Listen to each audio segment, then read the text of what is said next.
The TSmap file format is the native terrain Heightmap file format for TerreSculptor.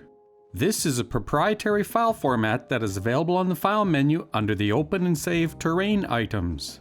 The main advantage of the TSmap Heightmap file format is that it supports gzip compression on the Heightmap data, which can reduce file storage by as much as 25% or more.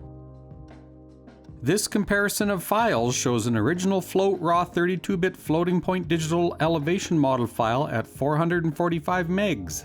The same file stored in the floating point TSmap Heightmap file format is 366 megs, a 79 megabyte savings or approximately 20% smaller. The same float file stored within a zip file using WinZip 17.5 Pro maximum compression is 355 megs.